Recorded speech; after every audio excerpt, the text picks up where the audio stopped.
Hi everyone, happy Tuesday. Welcome to Talk About It Tuesday. I'm super excited to have you with me. I'm talking to Martin Cowart today, and we're going to be talking about abundance as a spiritual reality. I cannot tell you how much I'm excited to dig into this topic personally. And I'm excited for you guys to also be exposed to a new way of thinking about abundance. Hi Martin, and before I bring you on, I just want to share to the audience a little bit about me. I'm Tosca Di Matteo, founder of Tosca Coaching and Consulting, and my passion is to bring human-centric workplaces to life through leadership coaching. And I do this series because I want to bring diverse perspectives to the table so that we can all live our best life, so we can all be better leaders, and so that we can find our way into new concepts that will improve our lives. So with that, I'm so excited to bring Martin on. Martin, I'm going to bring you on now so we can get... Hey, Lauren, thanks for joining. Good to see you here. And as we're bringing Martin here, I'm excited because it's Virgo season. Welcome. Hello, I'm so excited to be joining you. You're so kind, and I love to talk about abundance. Oh, yes. And I think it's extra special because your birthday was last week. My birthday is on Friday. And I'm just like, yes, let's get into abundance. And actually, I forgot. Wait, hold on. I was going to light a birthday candle for us. Go, light it. Yes. Because I think, it just light attracts light, right? Light attracts light. Light Yeah. absolutely.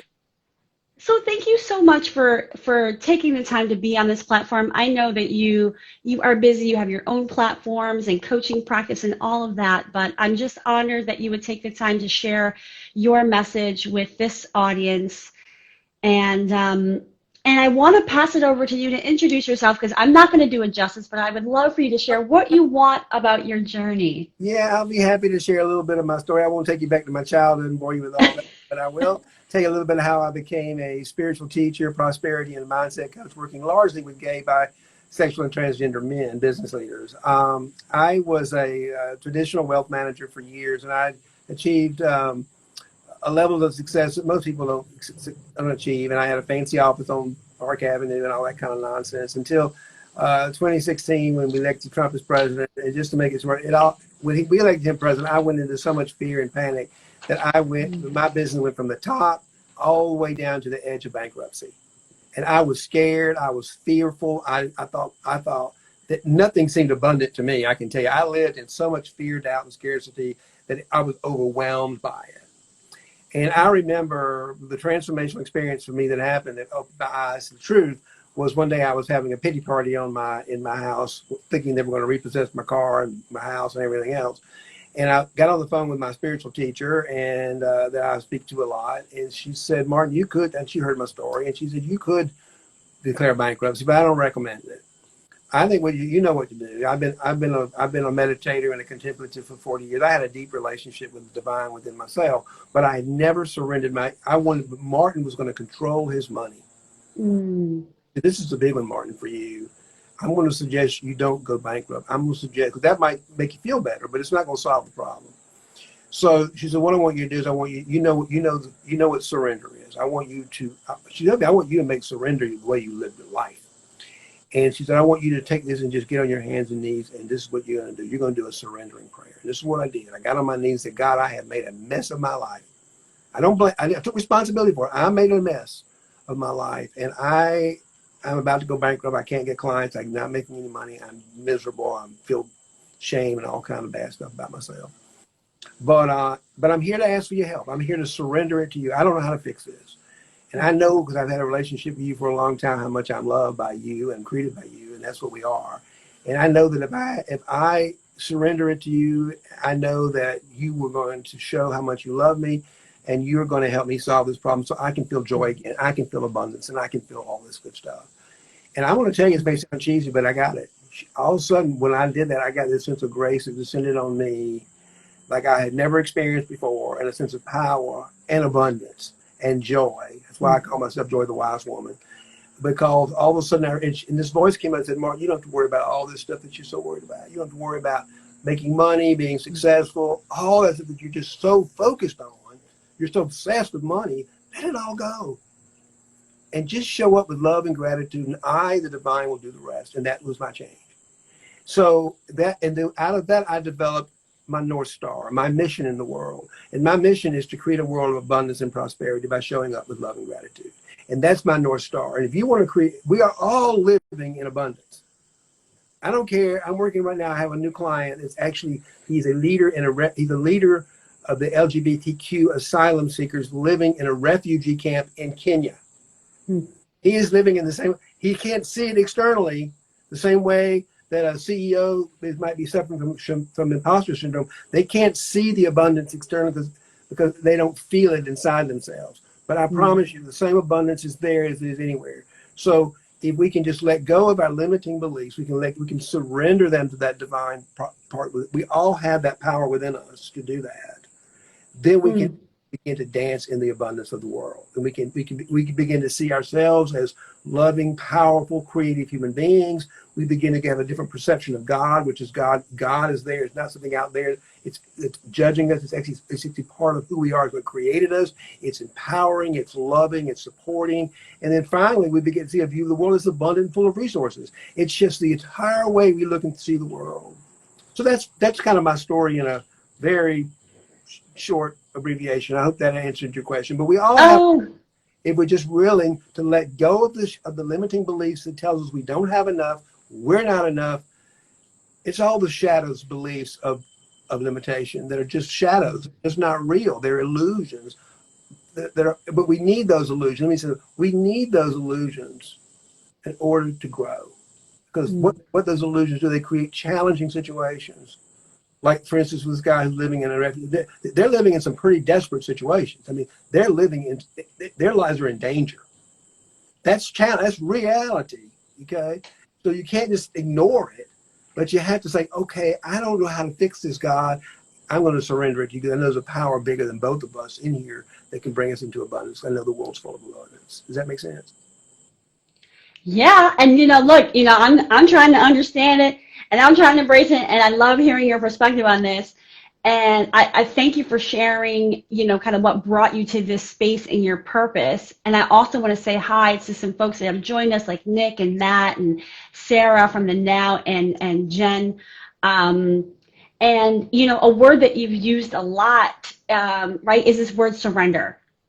And I want to dig into that a little bit because, there's the concept of surrender, and then there's actually doing it, right? And then there's living it every day. So, it's one thing to say, okay, I'm going to let go. All right, higher power, whatever you believe in, universe, God, what, Allah, whatever.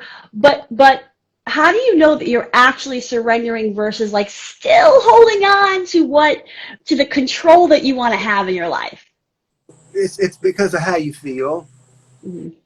And that's a great point. It's like the power of positive. If you don't feel positive, you can't just think positively, I want to have abundance in my life. I don't feel abundant. I'm feeling fearful. I'm feeling scared. I'm feeling alone. I don't feel abundance, So you can't say, oh, I just feel abundant. But you don't feel abundant. You have to be honest. You let go of the illusion and you step into that feeling and say, like I said, God, I'm feeling fear. I'm feeling afraid. I don't know how to solve this. That's what you get honest with yourself about how you're feeling. And what you're surrendering is you're surrendering control. We have the ego thinking mind of our heads, and then we've got the power in our heart. And what that journey is called the hero's journey. It's the journey from our head to our heart, and it is one of the most difficult journeys we take. And that's what surrendering is. We have to surrender every belief, every opinion, every judgment we have, and go into that cloud of unknowing, into that deep place that's completely beyond the five senses, into that fifth dimension is what Joe Dispenza now calls what they often talk about as the quantum field. Jesus called it the kingdom of heaven. Now they call it, because we have better science, now we call kingdom of heaven, the quantum field. Same thing. It's all about moving into a spectrum that's not right or wrong, good or bad. It's about a spectrum of light and shadow. So when we hit something that we feel uncomfortable with, we surrender our feelings. We step into them and we go turn it upside down, and we begin to say, what's on the other side? And you'll find the light. Follow that light. But you need that darkness to bounce off of it, to sort of put us back on course, you know? Did I answer your question? Yeah, and like you got me deeply thinking here, so pardon the pause. Take your time. um, and I'm curious, actually, to dig into your story a little bit more, right? So you were in what sounds like the financial space, right? But you've always been a spiritual being. You've always like sought that connection. And so I'm curious, like, what kinds of thoughts were you, like, beliefs about abundance were you raised with? Like, what was your perspective on that? Because, Oh, clearly yes. you I was, made. I was raised. Mm, There is so much drama in my mm, life mm, and in my ancestors around money. My great grandfather shot and killed one of the wealthiest men in South Georgia. Built a great big old huge house in 1918, one of the biggest old houses in town, columns like you see in magazines. Shot and killed his brother over money. mm. My grandfather, who went to college in a Stutz Bearcat because he had such a rich father, he committed suicide in his 60s, broke. And my mother Wow. and father argued about money all their lives. Mm, So where that scarcity comes from is all that drama in our lives around money, which is just a pandemic in our culture because we're so attached to our sense of worth and our pocketbook that I was driven by fear that if I don't make enough money, I'm mm, not lovable and I'm not worthy. That's where I was when I had that big epiphany. It is all based on a big lie. It's not true. And how much money I have has nothing to do with abundance. So when I had that epiphany, mm. okay, we're out of it. One of my favorite stories and examples of this is Oprah Winfrey. We were both born the same year, with the same age. We were both born in the rural South. She a poor black girl and me a fairly privileged white guy. My chance of success were pretty high. Hers were pretty low. But she's tapped into that abundance within herself, that power. And she is now worth $2.7 billion. She's one of the wealthiest people. And that's not $2.7 billion in her checking account. That is 2.7 billion of an enterprise that's being shared around the world. She has been responsible for creating wealth of 2.7 billion of the other people are participating in. Right. That's what I mean about creating a world of abundance and prosperity. That's a great example of it. She is creating a world of abundance and prosperity.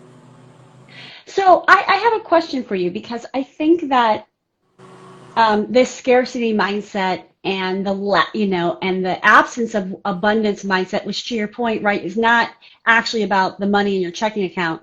I think that this holds a lot of people back from pursuing their true interests because they feel attached to like that paycheck that they're getting regularly from some company. And so I imagine, like, in my practice, like this comes up a lot with my coaching practice for career coaching. I imagine this comes up in your world too. And so what do you say to people that are like holding on to the paycheck that they're used to and and instead of taking a leap of faith to infinite possibilities about their abundance? It's a choice whether you want to continue to live in that world where you don't feel so great, you feel scarce, you feel disempowered. But what you said is a couple words. You said attached. Mm, The whole spiritual principle of surrender is to constantly, every single moment, to get into the present moment, is to detach mhm, our emotions from the last moment. So that we're not emotionally attached to anything in the moment. That's what meditation is, what surrendering is, what surrendering prayer is. It's like, okay, I know all this stuff happened in the past. It has nothing to do with the present. And if I can get into the present moment and see and feel into abundance, from this place, from this true reality, Mm. then I can begin to create a future like Oprah Winfrey did. Then I can begin to create a $7 million enterprise. Then I can create a world of abundance and prosperity because I'm living in abundance and prosperity. But you Mm-hmm. can't give away something you don't have, or you can't coach something you don't have. You have to. You can only coach what you achieve. So, and what you've got to give away. And so you and I both, because we've gone through some experiences in our lives that were painful and challenging and scares, that we worked through them, we faced those fears, and we surrendered it to some whatever we call ourselves. I call it God, you call it what you want. But when we do that, we're surrendering is we're surrendering our attachments to anything in the material world. Mm. Yeah, and this makes me it makes me want to go back a little bit to your your stories about like the generational trauma around finances and money, like and like what needs to be healed there, and whether it's your story is very tragic, and there's also especially with people of color and other marginalized communities, right? Financial just access in general, just actually, like to your point earlier around actually being able to survive, like, so for somebody who's maybe recognizing and seeing themselves like, oh yeah, like I come from that kind of trauma, like I come from that, like like how do you like how do you begin to do the healing from that, right? Because I think surrender kind of comes after you kind of look at it and see it, right? That's a really good question, and probably the key to my coaching is what is your money story? I go back and look at Mm. where you learn these stories. I heard maybe my parents arguing about money. Go back and then what was the story you made up as a 4 or 5 year old little boy or girl Mm. about yourself? What was the message you got? And the message I got was that if I'm not rich and successful, I'm not lovable. My Mm. mother was always angry at my father for not making enough money. So I thought if I want to be loved by I don't want to hear I don't want my mother to do to me what she's doing to my father. And she was a wonderful Mm. person. This wasn't every day, but this is a story of a 4 or 5 year old boy. So I got this idea in my head, and it drove me fear. And that's how I got to be so successful, because I was driven by fear. If I don't get to the top of the rung, I'm not lovable. Mm. So that's why it was so fear driven. So what you do is you go back and you say, well, what was the story? What really happened? And you reframe that story, and you forgive the people through Mm. forgiveness, and you reframe it as what was the lesson that you learned? What's the truth in that story? And so you heal the wound by going back and holding that wounded little boy or little girl in your arms and saying, wow, I can really understand how you've created this belief about yourself. But you know what? I'm going to tell you, as the adult and as a mature, wholehearted person, you have everything you need within you. So tell me a little bit more about what's true about you. Mm. So then I get them to reframe that story that tells them they're not worthy, they're not good enough, to a higher level of truth about themselves. Well, what is true about you? Well, in Mm. my case, with a lot of men, particularly with gay men who feel a tremendous amount of unworthiness because of their sexual orientation, the truth is I am a powerful, loving, queer man with an enormous amount of power within myself to change the world. Mm. That is the truth. And I live in a world of abundance. I don't care what the world looks like outside me. I internally live in abundance, and I feel Mm. good about myself, and I love my neighbor, and I love my God, and I love it. That's how you turn it around.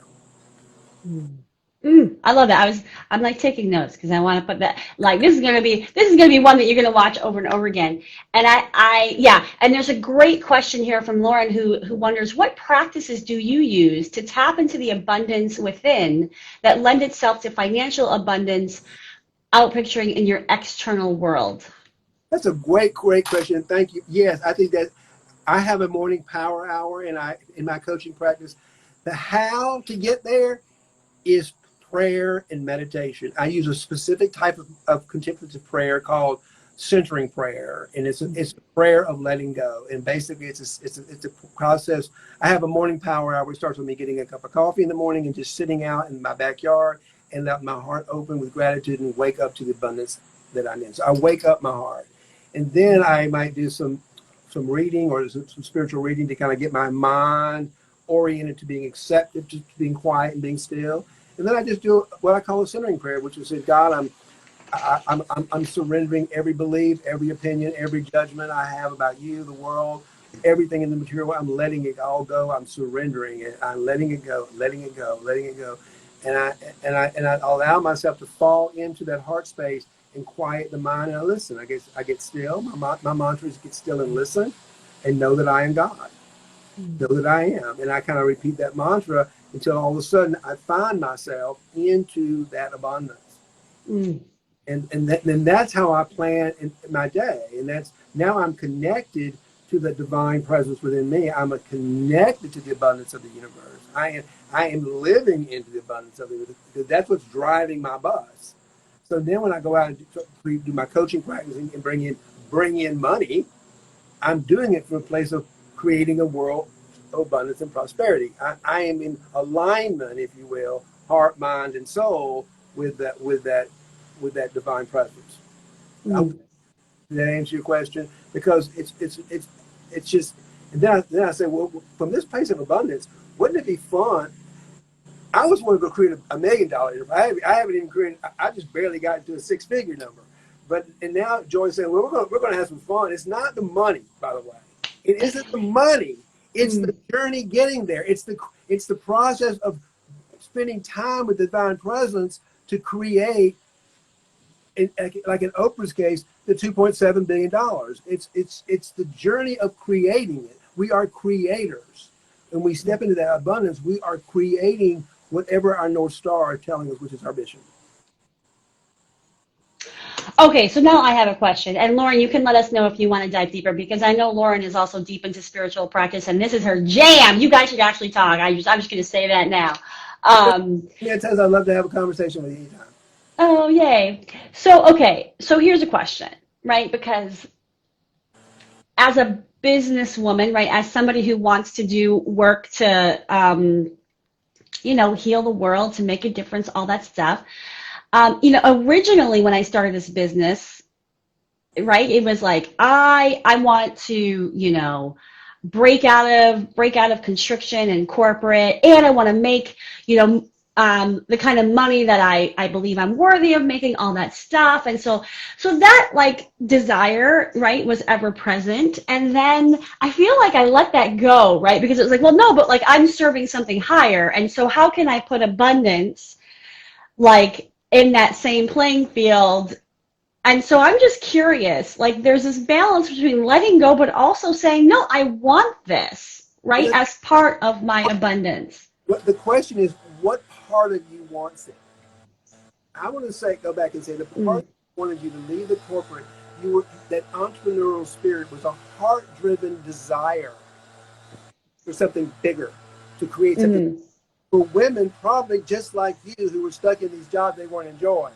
So my comment is, I'm going to make up a little story that says you're out there to help women who were stuck in their job like you were, because they got something bigger to bring to the world, and that's coming from abundance. So when you create that North Star, it's no longer being driven by an egoic, narcissistic need to be rich and important. It's coming from a deeper desire to create abundance in the world for everyone to participate in.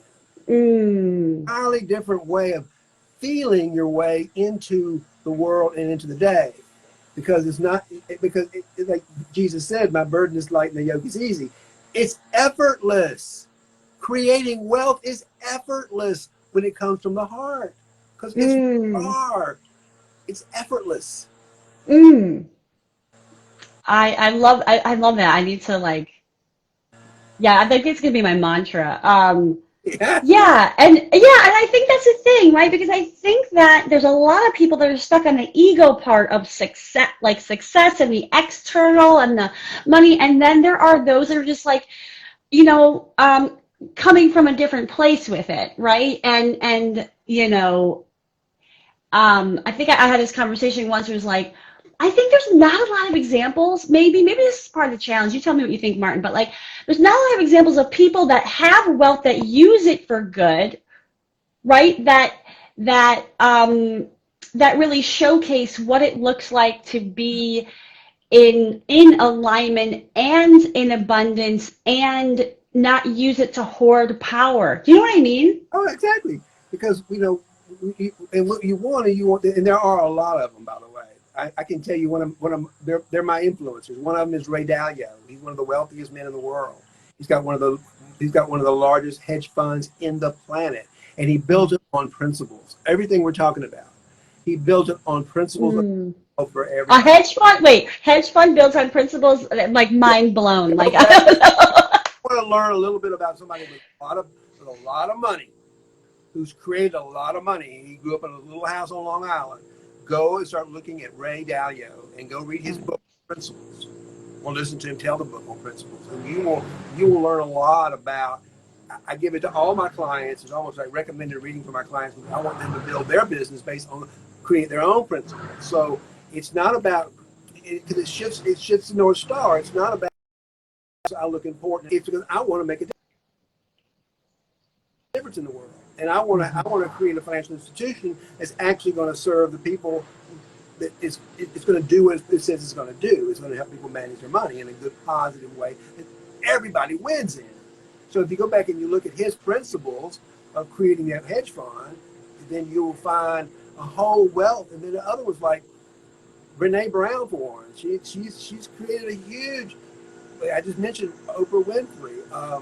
There are other ones too. I mean, I don't know how much money Eckhart Tolle is worth, but he's kind of expect to talk in this room. And I would imagine he's created an abundance of wealth around him that he shares with the world by sharing his knowledge. So if you want to look for the people who, Mark Cuban's another example of that.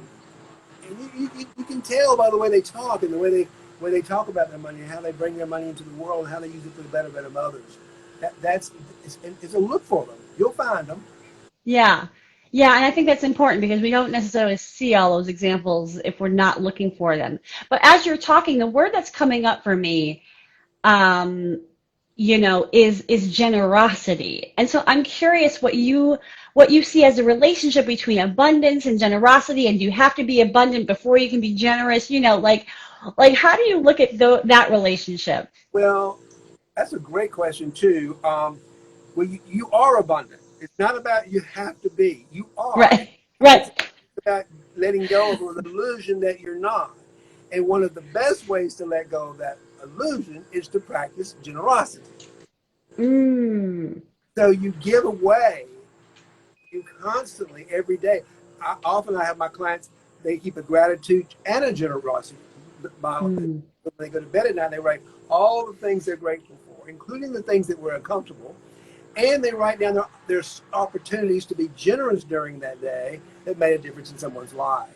For me, offering a scholarship to this guy in a refugee camp, the feeling I got of generosity, and it's like I moved, my internal abundance feelings exploded when he accepted my offer to join my program. Exploded. And it was just simply me, a kind act of generosity from the heart. And there's a difference between kind and being nice.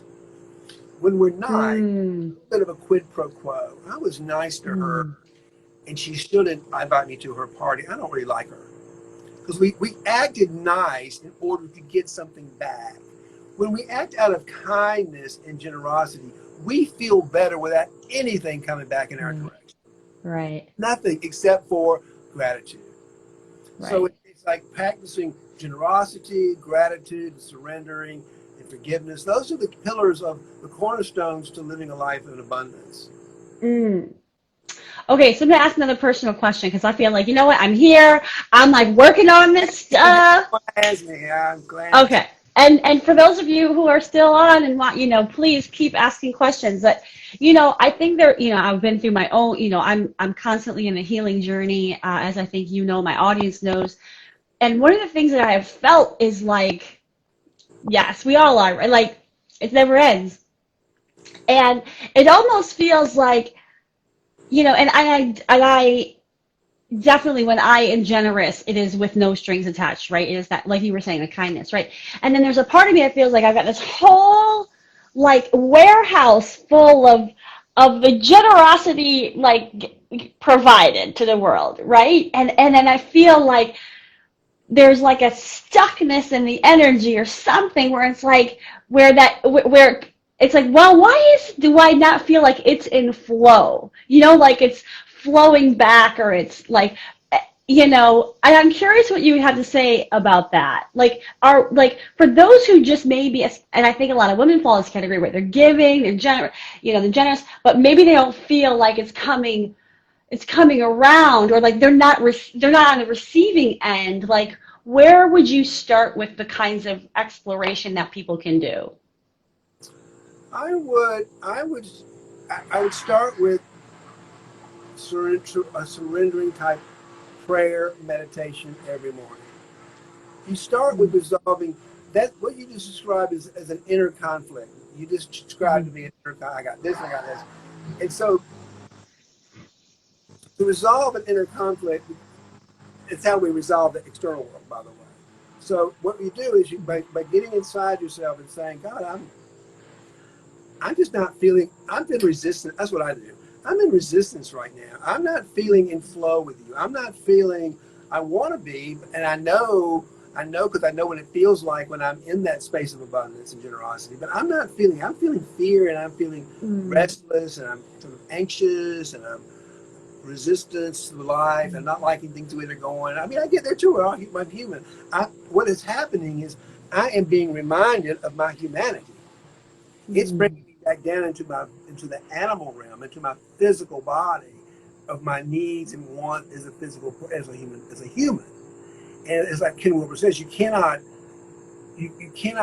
spiritually bypass various levels of consciousness. I'm still a human being, and I'll get brought back into that. Thank God. Like I say, so I can see, I can feel, I can have empathy, and then I can say, okay, I got to let this go. I don't like being here. I don't know how to get back up there again. I don't know how to get back up in that higher level of consciousness of love and prosperity again. So I'm going to surrender it to you, and I'm going to let it go. I'm aware that I'm stuck down here in this lower realm. That's what surrendering is about. It's like, I'm aware I'm here. I don't know how to get back up there. I can't do it with my ego thinking mind. I'm letting it go. I'm going to sit quietly and listen, and I know that I'm loved. And for long, all of a sudden, Joy the wise woman has gotten the keys back to the bus, and we're driving away in that place of abundance and prosperity. But yes, we that's practice. That's what we're going to all. It reminds us of our humanity, being human beings. Yeah. Yeah, and so this conversation, it brings me to, right, there's a lot of like the inner work, right? There is we come home to ourselves, connect with something greater, the surrender that you've been talking about. And right, we live in a land of doing, right? We live in a day of doing, and that's the culprit. We grew up thinking, if we do this, we'll have this. You said something very important. And I do all my coaching. We do a 12 with all my clients. We go through what we call a 12-week strategic planning, and it's all centered on be. Who am I being? I am being a heart-centered CEO running a $7 million enterprise. I may not be there yet, but that's who I'm being. Now I'm thinking like a heart-centered, powerful CEO running a company for the betterment of the world. What do I do? If that's who I am, what do I do? And then I figure out the doing from there. And if I do that, then I figure out, then I get to have abundance and love and a company that I get to love and build an enterprise. And then the final question is why? Why am I doing this? I'm doing it because I want to make a difference in the world. So then you go back to your reason for wanting to get out of the corporate world, because you want to make, and that's why everybody wants to get out. They're bored in some corporate job. They took the job because they were afraid they needed to make money to pay their bills. Which is all good. We all did it. But when you get to a point in your life, which many people have discovered since COVID, I don't need this 9-to-5 job. I'm perfect. I got everything I need. I'm going to go out and, like you're doing too, out and change the world. Yeah, and I love that we got an inflow. We've got some Be a Luminary as a space for women. You've got Bonds magazines about storytelling for women to change the narratives. I love that we've got some of that energy in the room, and it's like, I think what happens too is like you can really get into a place of resentment, Oh, right? exactly. That's it's there is a, I call it the border. There's the border between there's a border between truth and falsehood and love and fear. I call that the border, and it's about halfway through the mental realm. And when we're down below the border, we're in fear and falsehood. We live in a drama triangle. We live in that trauma is either victim, perpetrator, or rescuer, and we're often all three, and we're all doing it. So then what we need to do to get out of the drama triangle, it's a practice, by the way, is we have to say, well, what do we need to get us up to that next level, over that border? We need courage, face, and lean into our fears. In resentment and resistance is all that drama triangle. You're resenting what other people have, and you feel like a victim to the universe. It's common. It's human, really. Don't beat yourself up. It's just being human. But the practice is, and what the healing is, if you want to call that, I love that word, is about having the fear to lean into that, having the courage to lean into those fears, lean into that discomfort of the unknown on the other side of that border. Because the thing is, when you go into the spiritual realm, we don't have any, it's way beyond the dimensions of the human mind. That's the fifth dimension that we call the quantum field these days, but that Jesus called the kingdom of heaven. Same thing. Yeah, so and it makes me think too of and it's something that I talk to my clients about too, because oftentimes like when you come to me, you're like you're feeling stuck or you're not in a place that you want to be. And part of it, I think, is, and I think you agree based on what you're saying, right, is practicing gratitude to say, right, I'm not where I want to be, or maybe I'm not getting what I want from this company or from this paycheck or what have you, but how do I come back to what is good to kind of ground myself so that I can stand in my truth and know I deserve more? Like, would you agree with like gratitude as a practice here? Absolutely. That is, you cannot feel fear and gratitude at the same time. It's impossible. So I practice gratitude too. I said, when I get in the morning, what am I grateful for? I'm grateful for my backyard. Instead of looking at what I don't have, scarcity and fear, I look at what I do have in the moment. And I looked at, well, what do I have? I have a nice house. I have a husband that loves me. I have clients. I'm grateful for having those things. And that's how we face the fear, because we're like, you know what? I know I feel this fear because maybe I got a bill from the IRS. It says you owe them a lot of money. I'm like, oh damn, that feels bad. And all of a sudden I feel like I'm a victim of the universe. The IRS just sent me a nasty letter. So I'm feeling all bad. So what I do is I practice. I say, you know what? I'm going to surrender. I don't know. I don't know. I don't know how to solve this. But I'll tell you, in my past, when I've gotten to it, you just kind of have to let it go and say, this feels uncomfortable. I'm not feeling good right now. I'm feeling abandoned by God in a way. I'm feeling like a victim. It feels bad. It doesn't feel good. And so don't just say, oh, it's no big deal. Worse, don't push it under the rug. Feel it. Feel what it feels like to get a bill from the IRS and don't know how you're going to pay it. And so feel it and then surrender it to God. Say, I don't, this makes me feel bad. I feel shame. And I'm embarrassed. And God, I don't know how to solve this. I certainly can't solve it with this mind here. But I can go into my heart. And I'm pretty sure, just like when I was facing, I didn't go bankrupt, by the way, years ago. And I'm not anywhere close to bankrupt today. And I'm very solvent and I have money. So God solved my problem. He didn't solve it the way I thought he was going to solve it. What I wanted at the time, my ego, I wanted more clients and I wanted more business in my wealth management business.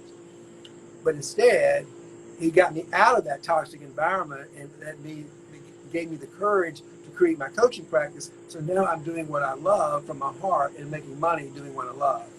And that's kind of the difference.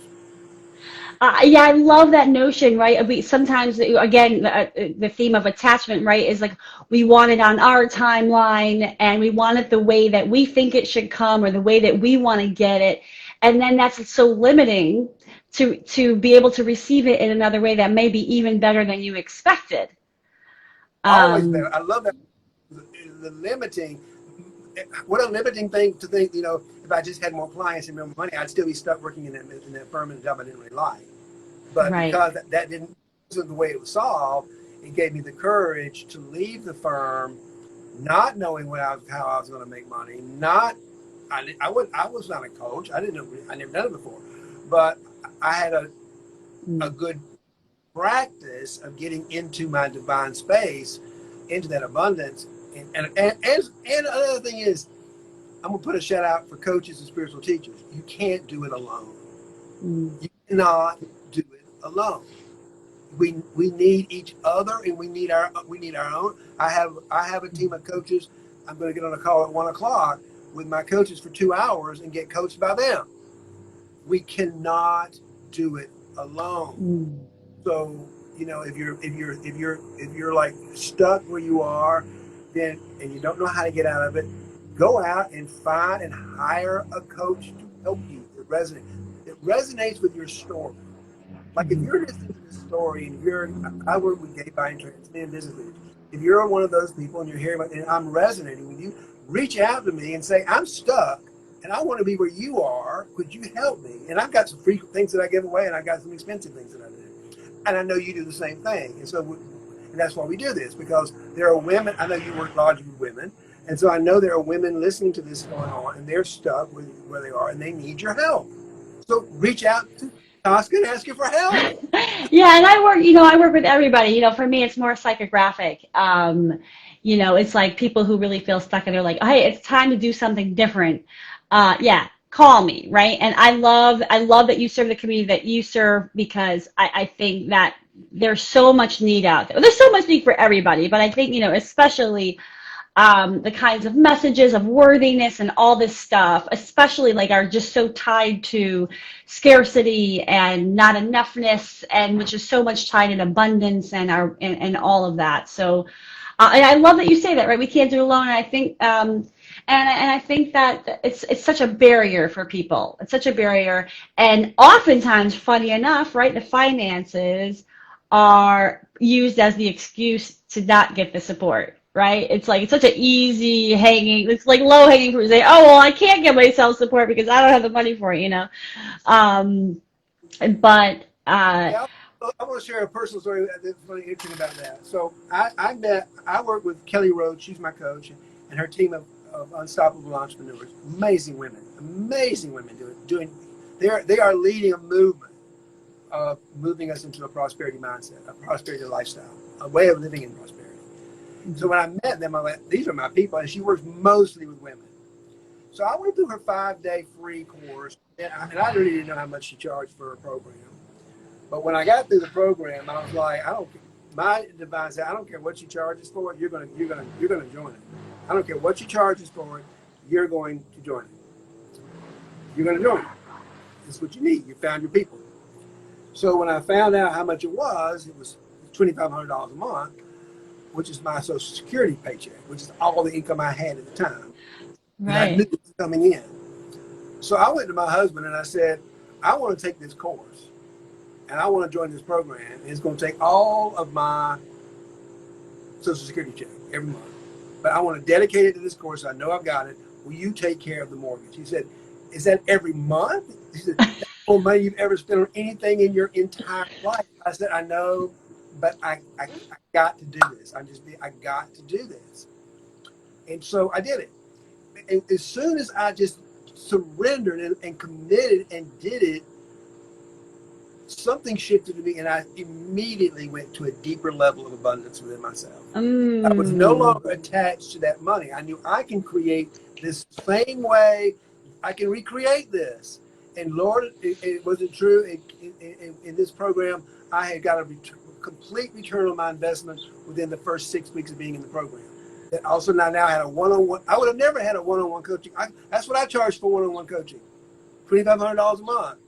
And I would have never been able to have the confidence in the chutzpah to go out and charge it. But now I charge it, and I get paid that, and people get what they want for it. And they're really glad. They're glad. Like, I'm glad to be paying her. They're glad to be paying me.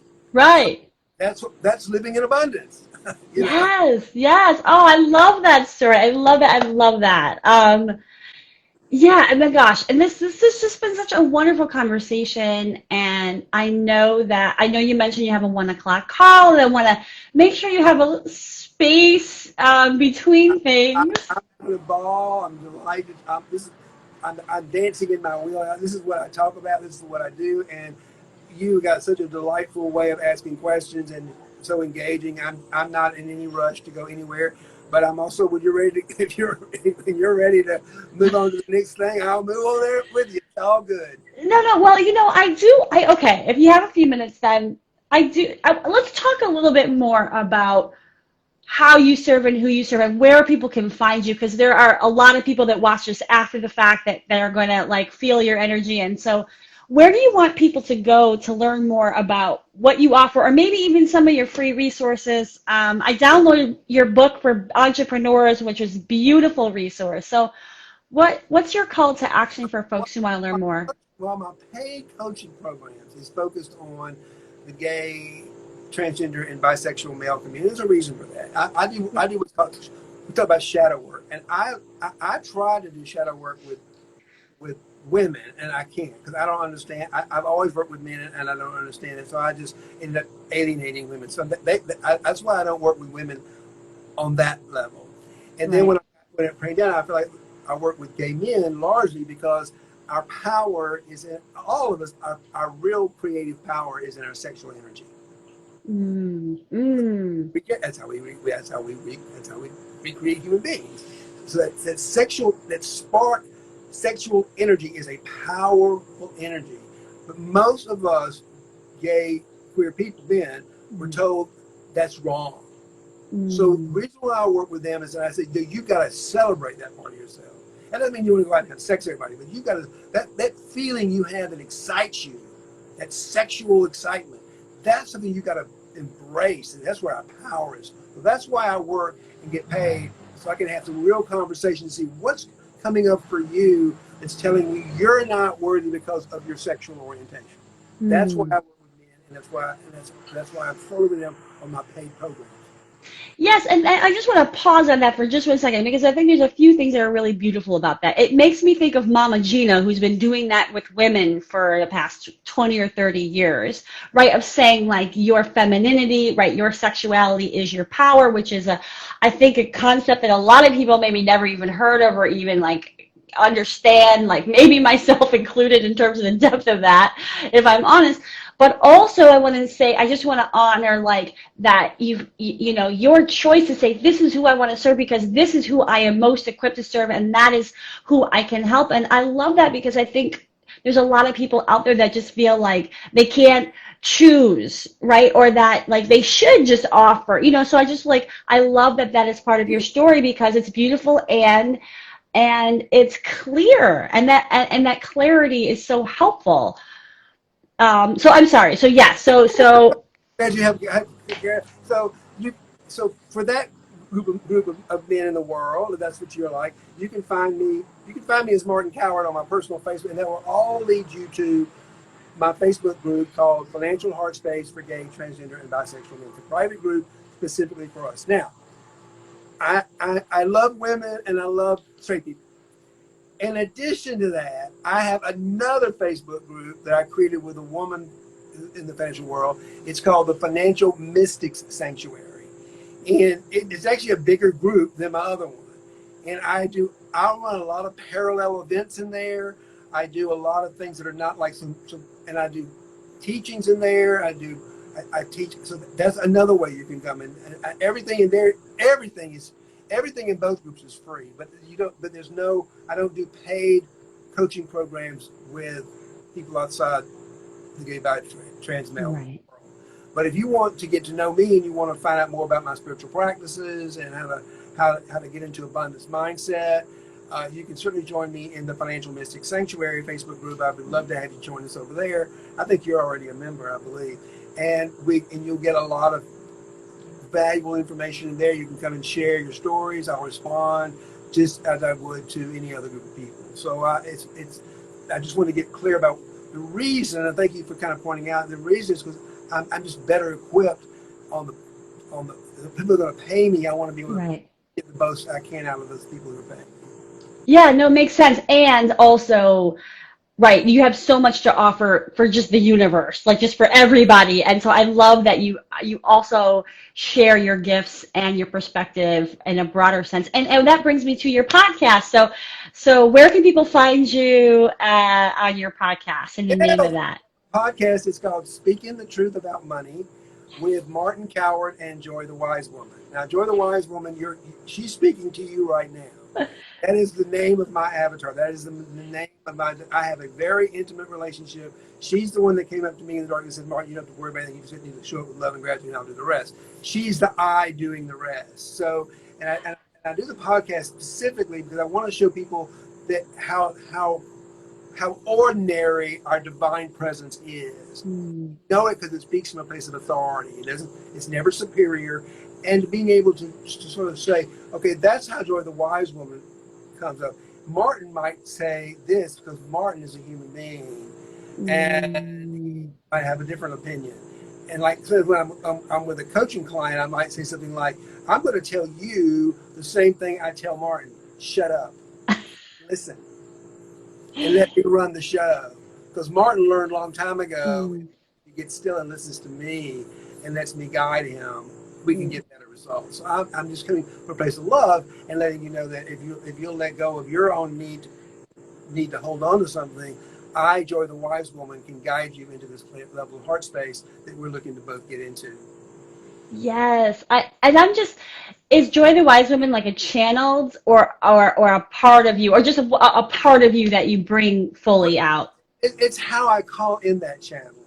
You know, we talk about channeling and all that kind of stuff. Right now we're channeling, as far as I'm concerned. I'm speaking to divine presence. And it's always present.